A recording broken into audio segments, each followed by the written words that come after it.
বিসমিল্লাহির রহমানির রহিম। পরম করুণাময় আল্লাহ তালার নামে শুরু করছি। মানব ইতিহাসে কিছু ব্যক্তিত্ব আছেন যাদের জীবন, চিন্তা ও কর্ম শুধু একটি জাতি বা নির্দিষ্ট সময়কেই প্রভাবিত করেনি, বরং তাদের শিক্ষা ও দর্শন হয়ে উঠেছে সমগ্র মানবজাতির জন্য এক অমূল্য সম্পদ। মাওলানা জালালউদ্দিন রুমি রাহমাতুল্লাহে আলাইহি তাদের অন্যতম।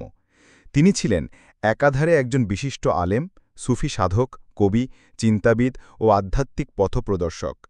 তার কবিতা ও দর্শন এমন গভীর সত্য প্রকাশ করে যা আজও কোটি কোটি মানুষকে অনুপ্রাণিত করছে।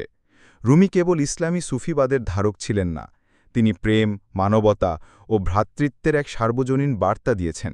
এজন্যেই তার কবিতা মুসলিম বিশ্ব ছাড়িয়ে খ্রিস্টান, ইহুদি, বৌদ্ধ এবং আধুনিক পাশ্চাত্য জগতেও ব্যাপকভাবে সমাদৃত। বিশেষত ইংরাজিতে রুমির অনুবাদ হওয়া কবিতাগুলো গত শতাব্দীতে পশ্চিমে সবচেয়ে বেশি পড়া কাব্যের মধ্যে অন্যতম হয়ে উঠেছে। রুমির দর্শনের মূল ভিত্তি হল প্রেম বা ইশক। তার মতে প্রেমই হল আল্লাহর নৈকট্যে পৌঁছানোর সেতুবন্ধন। এই প্রেম কেবল দাম্পত্য বা পার্থিব ভালোবাসায় সীমাবদ্ধ নয়, বরং এটি সৃষ্টিকর্তা ও সৃষ্টির মাঝে এক অনন্ত সংযোগ। এই আলোচনা আমরা সাজাব তার জীবনের ধাপে ধাপে উত্থান, শিক্ষা জীবন, আধ্যাত্মিক রূপান্তর, সাহিত্য কীর্তি, সুফি দর্শন ও তার উত্তরাধিকারের আলোকে। মাওলানা জালালউদ্দিন রুমি রহমতুল্লাহে আলাইহি ১২০৭ খ্রিস্টাব্দে ৬০৪ হিজরিতে খুরাসান অঞ্চলের বালক শহরে জন্মগ্রহণ করেন। বর্তমানে এই অঞ্চল আফগানিস্তানের অন্তর্গত। তার পিতা ছিলেন বাহাউদ্দিন ওয়ালাদ, যিনি বাল্খের একজন বিখ্যাত আলেম, সুফি সাধক ও মাদ্রাসা শিক্ষক হিসেবে সুপরিচিত ছিলেন। তার মাতা ছিলেন একজন সম্ভ্রান্ত নারী, যিনি সন্তানদের ইসলামী আদর্শে লালন পালন করেন। রুমির শৈশব ছিল অতি বুদ্ধিমান ও জ্ঞানকিপাশু। তার পিতা বাহাউদ্দিন ওয়ালাদ ছিলেন একজন প্রখ্যাত সুফি শিক্ষক ও ফকিহ, অর্থাৎ ইসলামী আইনজ্ঞ। ছোটবেলা থেকেই রুমি তার পিতার কাছ থেকে কুরআন, হাদিস, তাফসির ও ফিক শিখতে থাকেন। একই সঙ্গে তিনি তাসাউফের আধ্যাত্মিক পরিবেশে বেড়ে ওঠেন। তৎকালীন রাজনৈতিক অস্থিরতা তাদের পরিবারকে বারবার স্থানান্তরিত হতে বাধ্য করে। মঙ্গোলদের আক্রমণ এবং স্থানীয় শাসকদের বিরোধিতার কারণে বাহাউদ্দিন ওয়ালাদ পরিবার পরিজন নিয়ে বালখ ছেড়ে পশ্চিম দিকে হিজরত করেন। পরিবারটি প্রথমে নিশাপুরে গিয়েছিল। সেখানে তারা প্রখ্যাত সুফি ফারিদউদ্দিন আত্মার নিশাপুরি এরের সাক্ষাৎ লাভ করেছিলেন। আত্মার ছোট্ট রুমিকে দেখে তার আধ্যাত্মিক মেধা ও ভবিষ্যৎ গৌরব সম্পর্কে ভবিষ্যৎবাণী করেছিলেন। এরপর তারা বাগদাদ, মক্কা, দামেস্কো, মালাতিয়া ও শেষ পর্যন্ত আনাতোলিয়ার কুনিয়াতে স্থায়ীভাবে বসতি স্থাপন করেন। তখনকার সেলজুক সুলতান কাইখুসরু বাহাউদ্দিন ওয়ালাদকে অত্যন্ত সম্মান সহকারে স্বাগত জানান এবং তাকে কোনিয়াতে মাদ্রাসার শিক্ষক নিযুক্ত করেন। রুমি প্রাথমিক শিক্ষা লাভ করেন তার পিতার কাছ থেকে। পিতার মৃত্যুর পর তিনি পিতার অন্যতম শিষ্য বুরহানুদ্দিন মহক্কিক তিরমিজিয়ের কাছে তাসাউফ ও আধ্যাত্মিক শিক্ষায় দীক্ষা নেন। বুরহানুদ্দিন তাকে আরও গভীর ইসলামী জ্ঞান অর্জনের জন্য সিরিয়া ও দামেস্কে পাঠান। দামেস্কে রুমি অনেক খ্যাতিমান আলেম ও সুফি ব্যক্তিত্বের কাছ থেকে শিক্ষা গ্রহণ করেন।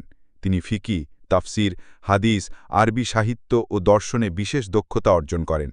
এই সময় তার মধ্যে ইসলামী শরীয়তের পাশাপাশি আধ্যাত্মিক তত্ত্বচিন্তার প্রতি আকর্ষণ আরও বেড়ে ওঠে। শিক্ষা সমাপ্তির পর রুমি কুনিয়ায় ফিরে আসেন এবং মাদ্রাসায় শিক্ষকতা শুরু করেন। তিনি ইসলামী আইন, ফিকি, হাদিস, তাফসির ও সাহিত্য পড়াতেন। তার খ্যাতি দ্রুত ছড়িয়ে পড়ে এবং তিনি একসময় কোনিয়ার সর্বাধিক প্রভাবশালী আলেম হয়ে ওঠেন। মানুষ তার কাছে শুধু জ্ঞানার্জনের জন্য নয়, বরং আধ্যাত্মিক পরামর্শের জন্যও আসতে শুরু করে। তিনি ছিলেন একই সঙ্গে একজন আইনজ্ঞ ও আধ্যাত্মিক পথপ্রদর্শক। কিন্তু তার জীবনের সবচেয়ে গুরুত্বপূর্ণ মোড় আসে শামস তাবরিজি নামক এক রহস্যময় সুফির সাক্ষাৎ পাওয়ার পর, যা পরবর্তী অধ্যায়ে বিশদভাবে আলোচিত হবে। রুমির জীবনের সবচেয়ে নাটকীয় এবং আধ্যাত্মিক দিক থেকে সবচেয়ে গুরুত্বপূর্ণ মোড় এসেছিল শামস তাবরিজি রাহমতুল্লাহ আলাইহের সঙ্গে সাক্ষাতের মাধ্যমে। যদি বলা হয় রুমি জন্মসূত্রে আলেম ছিলেন, তবে শামসের প্রভাবে তিনি হয়ে ওঠেন কবি, মুরমি সাধক ও বিশ্ব মানবতার প্রতীক। শামসুদ্দিন মোহাম্মদ তাবরিজি ছিলেন এক রহস্যময় সুফি সাধক। ইতিহাসে তার সম্পর্কে খুব বেশি তথ্য নেই। তিনি ছিলেন অন্তর্মুখী, ভ্রমণপ্রিয় এবং প্রচলিত ধারার বাইরে চলা এক আধ্যাত্মিক সাধক। তার জীবনযাপন ছিল দারিদ্র্যপূর্ণ, কিন্তু আধ্যাত্মিক জ্ঞানের গভীরতায় তিনি ছিলেন অনন্য। শামস নিজেকে সূর্যের মতো আলো বলে বর্ণনা করতেন। তিনি প্রথাগত জ্ঞানের চেয়ে হৃদয়ের জ্ঞানের ওপর জোর দিতেন। বাহ্যিকতা ও সামাজিক ভণ্ডামি তাকে কখনো আকর্ষণ করেনি। তিনি এমন একজন গুরু যিনি মানুষের অন্তর্দৃষ্টিকে জাগ্রত করতে চাইতেন। 1244 খ্রিস্টাব্দে 642 হিজরিতে রুমির বয়স যখন প্রায় 37 বছর, তখন শামস কোনিয়ায় আগমন করেন। একটি কাহিনী প্রচলিত আছে যে রুমি একদিন তার শিষ্যদের নিয়ে একটি বই পড়াচ্ছিলেন।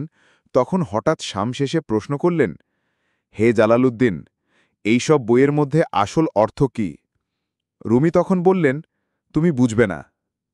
শামস বইয়ের স্তূপে আগুন লাগিয়ে দেন। বিস্মিত রুমি প্রশ্ন করেন, তুমি কি করলে? এইসব তো আমার সারা জীবনের জ্ঞান। শামস শান্তভাবে উত্তর দিলেন, এ জ্ঞান যদি সত্যিই আল্লাহর নিকট থেকে আসে, তবে তার উৎস তোমার ভেতরেই আছে, বইয়ে নয়। এই সংলাপ ছিল রুমির জীবনের নতুন যাত্রার সূচনা। গভীর সম্পর্ক। শামস ও রুমি দীর্ঘ সময় একসঙ্গে কাটাতে থাকেন। তারা আধ্যাত্মিক আলাপ, ধ্যান, জিকির ও ভক্তির মাধ্যমে একে অপরকে অনুপ্রাণিত করতেন। রুমি তার প্রচলিত আলেমসুলভ জীবন ছেড়ে এক নতুন আধ্যাত্মিক জগতে প্রবেশ করেন। রুমির শিষ্যরা এই সম্পর্ককে ভালো চোখে দেখতেন না। তারা মনে করতেন শামস রুমিকে তার মূল দায়িত্ব থেকে সরিয়ে নিচ্ছেন। শিষ্যদের ঈর্ষা ও অসন্তুষ্টির কারণে পরিবেশ ক্রমেই উত্তেজনাপূর্ণ হয়ে ওঠে। শামসের অন্তর্ধান। একসময় শামস হঠাৎ কোনিয়া থেকে অন্তর্ধান হয়েন। বলা হয়, কিছু শিষ্যের ষড়যন্ত্রের কারণে তিনি শহর ছেড়ে চলে যান। রুমি ভীষণভাবে ভেঙে পড়েন। তিনি শামসকে সর্বত্র খুঁজতে থাকেন, দামেস্ক পর্যন্ত ভ্রমণ করেন, কিন্তু তাকে আর পাননি। শামসের অন্তর্ধান রুমির অন্তরে প্রচণ্ড এক শূন্যতার সৃষ্টি করে। তবে এই শূন্যতা তাকে আরও গভীর আধ্যাত্মিক সৃজনশীলতার দিকে ঠেলে দেয়। তিনি শামসের স্মৃতিকে অমর করে রাখতে অসংখ্য কবিতা রচনা করেন। তার বিখ্যাত গ্রন্থ দিওয়ান-ই-শামস তাবরিজি মূলত শামসের উদ্দেশ্যে লেখা। রুমি ছিলেন মধ্যযুগের অন্যতম শ্রেষ্ঠ ফার্সি কবি। তার সাহিত্যকর্ম ইসলামী আধ্যাত্মিকতার ভাণ্ডার। এগুলির মধ্যে সবচেয়ে বিখ্যাত হল মসনভি-ই-মানভি এবং দিওয়ান-ই-শামস তাবরিজি। মসনভি হল রুমির সর্বশ্রেষ্ঠ রচনা। 6 খণ্ডে বিভক্ত এই কাব্যগ্রন্থে প্রায় 25,000-এরও বেশি শ্লোক রয়েছে। একে বলা হয় পারস্যের কোরআন। মসনবির বৈশিষ্ট্য: কোরআন ও হাদিসের ব্যাখ্যা, নৈতিক শিক্ষা, উপমা ও রূপক, সুফি দর্শনের বিশ্লেষণ, মানুষের আত্মার যাত্রার কাহিনী। মসনবিতে গল্প, উপকথা, নীতিকথা ও দার্শনিক চিন্তার মিশ্রণ দেখা যায়। এর মাধ্যমে রুমি সহজ ভাষায় গভীর সত্য প্রকাশ করেছেন। এটি রুমির গীতিকাব্য সংকলন। এখানে প্রায় 40,000 পংক্তি রয়েছে। রুমি এই কাব্যে তার প্রেম, আবেগ, আকুলতা ও শামসের প্রতি মমত্ব প্রকাশ করেছেন। এই কাব্যের মূল বিষয় আধ্যাত্মিক প্রেম, দেহ ও আত্মার সম্পর্ক, আল্লাহর সঙ্গে মিলনের আকাঙ্ক্ষা। এটি রুমির বক্তব্য ও বক্তৃতার সংকলন। এখানে তিনি বিভিন্ন বিষয়ে আলাপ করেছেন, যেমন জ্ঞান, আধ্যাত্মিকতা, আত্মপরিচয় ও মানবপ্রেম। রুমি তার শিষ্য ও সমসাময়িকদের উদ্দেশ্যে অসংখ্য চিঠি লিখেছেন। এসব চিঠিতে নৈতিক শিক্ষা, দিক নির্দেশনা এবং আধ্যাত্মিক উপদেশ রয়েছে। ১. প্রেমের সর্বজনীনতা। তার প্রেম আল্লাহর প্রতি নিবেদিত, তবে তা মানবপ্রেমের মাধ্যমে প্রকাশিত। ২. রূপক ও প্রতীক। তিনি আত্মাকে পাখি, আল্লাহকে সূর্য এবং পৃথিবীকে কারাগারের সঙ্গে তুলনা করেছেন। ৩. সঙ্গীতধর্মিতা। রুমির কবিতা সঙ্গীতের মতো ছন্দময়। এই জন্য মেভলাবি তরিকার সেমা বা ঘূর্ণন নৃত্যে এগুলো গাওয়া হয়। ৪. সহজিতা। গভীর আধ্যাত্মিক ধারণাকেও তিনি সাধারণ ভাষায় প্রকাশ করেছেন। এ পর্যন্ত আমরা দেখলাম শামস তাবরিজির সঙ্গে রুমির সাক্ষাৎ, তার জীবনের রূপান্তর এবং তার প্রধান সাহিত্যকর্ম। পরবর্তী তৃতীয় ভাগে আমরা বিশদভাবে আলোচনা করব রুমির দর্শন, সুফিবাদ এবং ইসলামী দৃষ্টিকোণ থেকে তার চিন্তা। মাওলানা রুমি শুধু একজন কবি নন, তিনি ছিলেন এক আধ্যাত্মিক দার্শনিক। তার দর্শনের মূল কেন্দ্রবিন্দু ছিল প্রেম, তাওহীদ, আত্মার শুদ্ধি এবং আল্লাহর সঙ্গে মিলন। রুমি বলেছিলেন, প্রেমই হল সেই চাবি যা হৃদয়ের সব দরজা খুলে দেয়। প্রেমের ধারণা: পার্থিব প্রেম, এটি কেবল একটি মাধ্যম। মানুষ দেহের সৌন্দর্যে মুগ্ধ হয়ে প্রকৃত প্রেমের পথে পা বাড়ায়। আধ্যাত্মিক প্রেম। প্রকৃত প্রেম হল আল্লাহর প্রেম। দুনিয়ার প্রতিটি সৌন্দর্য আল্লাহর সৌন্দর্যের প্রতিফলন মাত্র। রুমির মতে আল্লাহর প্রেমে যে ডুবে যায় সে সমস্ত দুঃখ কষ্ট ভুলে যায় এবং অনন্ত শান্তি লাভ করে। শামস ও প্রেম। শামস তাবরিজির প্রতি রুমির গভীর মমতা আসলে ছিল আল্লাহর প্রেমের প্রতিফলন। শামস তার জন্যে ছিল আয়না, যেখানে তিনি আল্লাহর সৌন্দর্য দেখেছিলেন।